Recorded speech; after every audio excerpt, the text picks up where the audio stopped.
Assalamualaikum kepada semua viewer Ezek Music TV.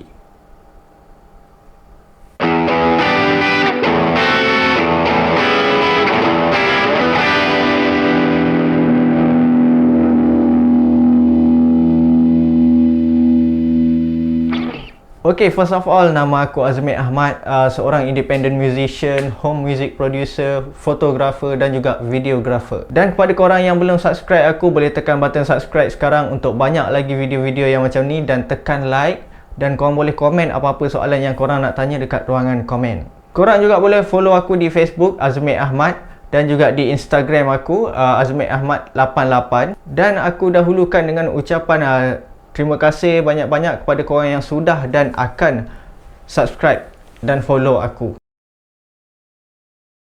Okey, sebelum kita teruskan dengan topik kita hari ni, aku nak mengucapkan tahniah kepada korang semua rakyat Malaysia kerana berjaya patuh pada perintah PKP. Sekarang ni musim PKP berkurung. Dan satu aku nak pesan, walaupun PKP sudah pun dilonggarkan sedikit, tapi kita hendaklah mengambil langkah berjaga-jaga supaya kita tidak berisiko dijangkiti virus. Okey, tanpa membuang masa, kita teruskan topik kita pada hari ini, iaitu 6 tips yang mana gitaris beginner seluruh dunia, termasuklah sistem solar, perlu tahu. Yang mana aku harap aku tahu masa aku mula-mula main gitar dahulu. Okey, jom. Okey, tips kita yang pertama adalah practice. Korang kena ingat satu perkara, tak ada sesiapa dalam dunia ni dilahirkan terus berbakat. Bakat ni dia perlu diasah dengan practice dan latihan yang berdisiplin. Tak kisahlah kau ni Slash ke, Kirk Hammett ke, Steve Vai ke, Joe Satriani ke, diorang semua tu pun ada satu tempoh masa dalam hidup diorang yang diorang teruk main gitar. Pegang A minor pun tak betul bila awal-awal dulu. Jadi jangan putus asa kalau ada orang yang cakap korang tak berbakat. Abaikan je, teruskan praktis. Okey, setiap orang praktis dengan cara yang berbeza, bergantung kepada berapa banyak masa free korang dalam sehari. Tapi tak kisahlah lama ataupun sekejap, pastikan korang praktis dengan disiplin. Tetapkan berapa lama korang nak praktis dalam sehari tu. Tak kisahlah sejam ke, 2 jam ke, 15 minit sekalipun. Dan korang kena ada target apa yang korang nak capai dalam praktis tu. Contoh, hari ni korang nak praktis C major scale. Okey, C major scale dia macam ni.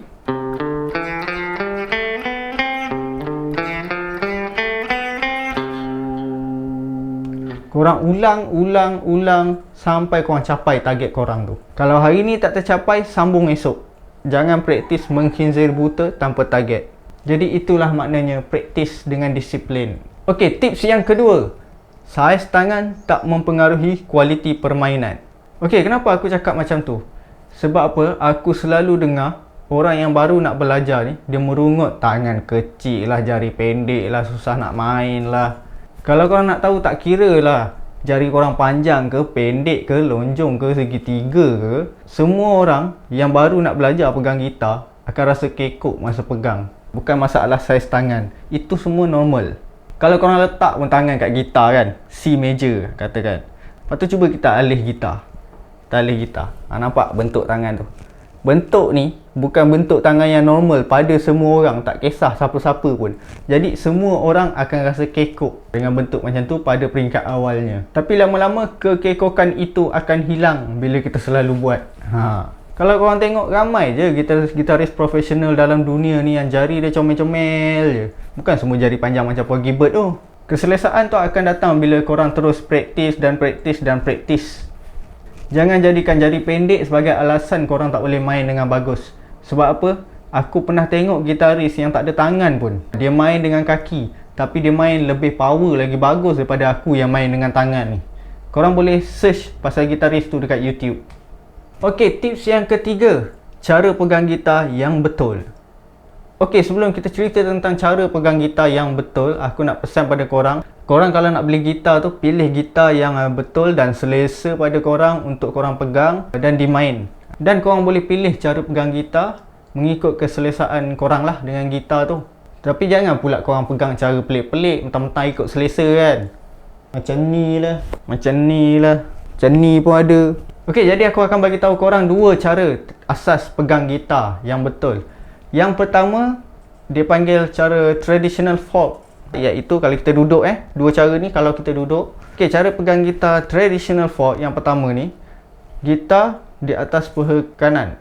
Ini untuk orang yang kanan lah, kalau kidal kiri lah. Okey, korang boleh nampak lekuk ni, kalau kat akustik pun ada, elektrik pun ada.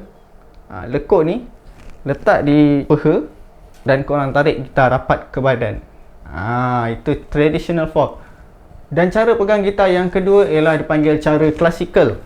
Jadi klasikal ni, cara pegang dia, lekuk yang tadi kita letak di paha belah kanan, letakkan di sebelah kiri. Sama, kita rapatkan juga ke badan gitar ni.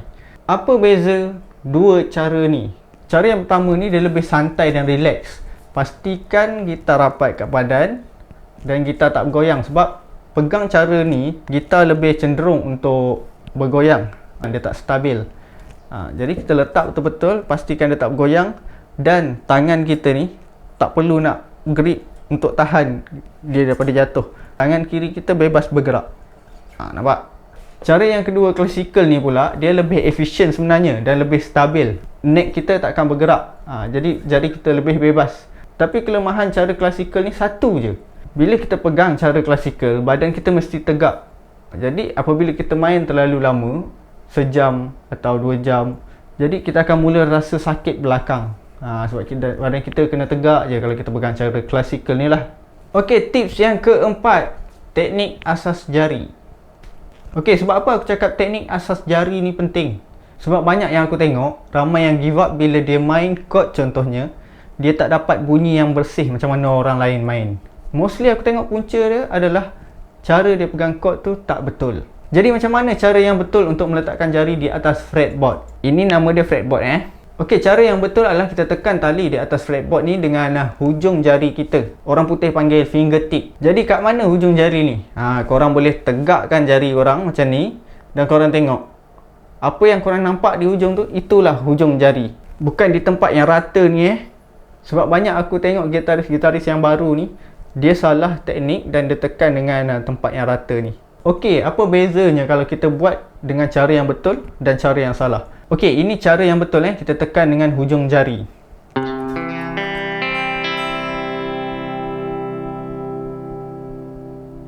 Okey, ini pula cara yang salah, kita tekan dengan bahagian yang rata tu.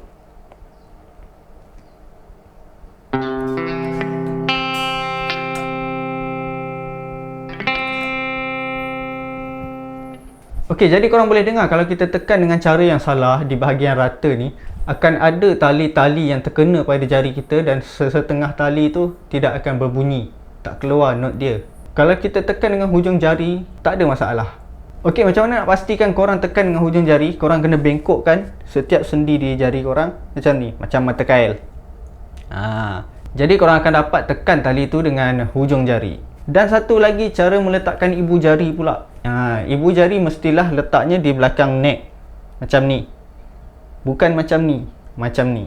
Ya, aku tahu memang banyak kita tengok gitaris-gitaris profesional dalam dunia ni, dia main gitar, ibu jari dia sampai ke atas ni. Itu adalah kerana diorang ni dah terlalu lama main gitar dan gitar tu dah sebati dengan dia.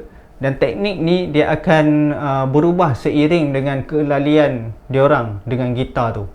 Tapi secara asasnya untuk yang baru belajar, ibu jari mestilah di belakang neck macam ni. Dari masa ke semasa bila korang dah selesa dan lancar, jadi kedudukan tu akan berubah mengikut keselesaan korang lah. Untuk permulaan korang kena buat asas yang betul dulu. Mungkin akan kekok dan mungkin akan sakit sikit lah. Tapi adakah sampai mencederakan, masuk hospital tak? Tak. Cuma akan rasa pelik sikit lah pada permulaan tu. Okey, tips yang kelima, teknik asas petik. Okey, pasal asas petik ni, yang pertama sekali aku nak cerita kat korang adalah teknik latihan pick rest. Caranya adalah macam ni. Korang boleh pilih tali mana-mana yang korang suka, kecuali tali yang bawah sekali, dan korang ambil pick dan korang petik. Contohnya sekarang aku pilih tali nombor 5 iaitu A. Okey, bila korang petik tali ni dan korang terus restkan pick tu di tali yang seterusnya, iaitu untuk yang aku pakai sekarang ni D lah.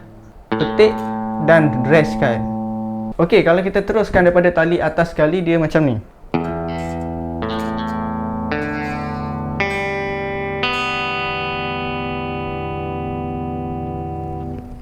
Okey, syaratnya mesti restkan pada tali yang seterusnya. Cara yang salah adalah petik orang panggil pick out.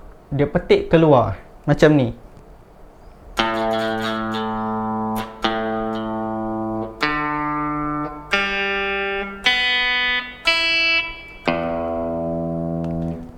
Kebanyakan gitaris yang baru nak belajar, aku tengok petik macam tu. Tak semua, tapi ada. Mesti pick rest. Nampak macam simple, tapi latihan ni akan banyak membantu korang dalam development korang sepanjang bermain gitar.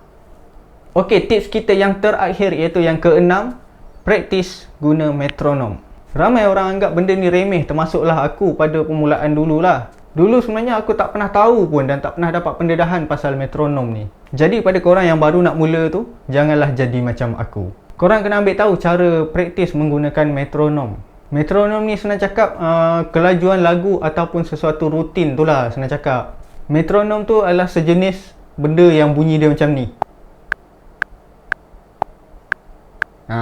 Metronom ni kalau korang nak yang free, korang boleh download daripada Google Play Store ataupun Apple App Store. Ada berlambak. Metronom ni sangat berguna untuk latihan rhythm kita dan juga kelajuan permainan kita. Percaya atau tak, bermain dengan metronom yang slow lebih susah daripada bermain dengan metronom yang laju. Sebab apa? Metronom yang slow ni, ruang untuk melakukan kesilapan tu lebih besar dan lebih banyak. So aku nasihatkan korang kalau nak guna metronom, start daripada slow dan develop kelajuan tu sikit demi sedikit. Okey, itulah sahaja tips yang aku dapat kongsikan dengan korang hari ni. Kepada korang yang dah power, mungkin korang anggap tips-tips ni remeh pada korang. Tapi aku kat sini cuba meletakkan diri aku macam mana aku masa mula-mula nak pegang gitar dulu. Dan aku sendiri pun bukan power sangat. Aku sekadar berkongsi apa yang aku rasa semua beginner patut tahu. Sebab benda-benda remeh yang macam ni lah yang buat beginner ramai yang nak give up. Jari sakit lah, apalah. Jadi sekali lagi terima kasih kepada korang semua yang menonton video ni sampai habis. Jangan lupa subscribe, tekan butang loceng kalau korang nak tengok lagi video yang macam ni akan datang. Dan kalau korang ada soalan-soalan yang nak ditanya ataupun tips-tips tambahan, korang boleh komen di bawah. Dan yang mana bertanya soalan, yang mana aku boleh jawab, aku cuba jawab. Yang mana aku tak boleh jawab, aku cuba jawab juga. Okey, kita jumpa lagi lain kali insya-Allah. Stay safe, stay home, practice more. Assalamualaikum.